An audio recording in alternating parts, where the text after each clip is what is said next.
ప్రధాని నరేంద్ర మోదీ ప్రజాస్వామ్య పద్ధతిలో వరుసగా 3 సార్లు ఎన్నికై దేశానికి సమర్థ నాయకత్వాన్ని అందిస్తున్నారని బీజేపీ ఓబీసీ మోర్చా జాతీయ అధ్యక్షుడు డాక్టర్ కె లక్ష్మణ్ అన్నారు.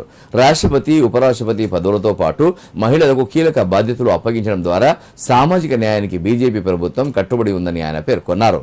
సిద్దిపేట జిల్లా గజ్వేల్లో నిర్వహించిన మీడియా సమావేశంలో మాట్లాడిన ఆయన కాంగ్రెస్ పార్టీ కుటుంబ రాజకీయాలకు నిలయమని విమర్శించారు. ప్రస్తుతం రాహుల్ గాంధీని ప్రధానిగా చేయాలనే ప్రయత్నాలు జరుగుతున్నాయని ఆరోపించారు.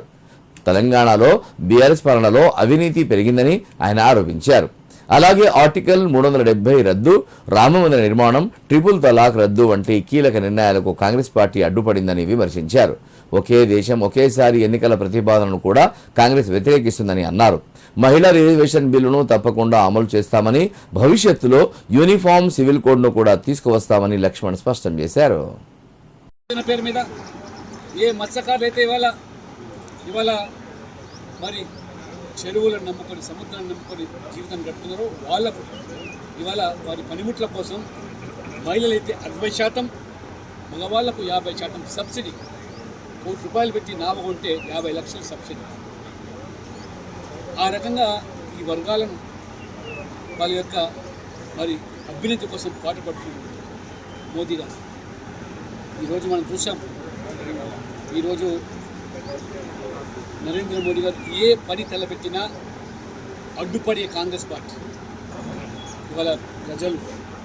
అందుకనే వరుస క్రమంగా కాంగ్రెస్ ఓడిస్తూ మోదీ గారిని బీజేపీకి పంపిస్తారు. ఇవాళ ఎస్ఐఆర్ పేరు మీద ఓటర్ల ప్రక్షాళన జరుగుతుంది.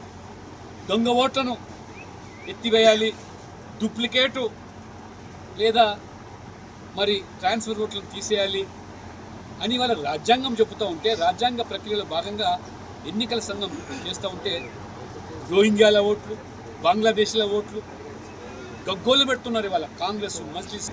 అంటే ఎస్ఐఆర్ అనేది ఒక రాజ్యాంగ ప్రక్రియ.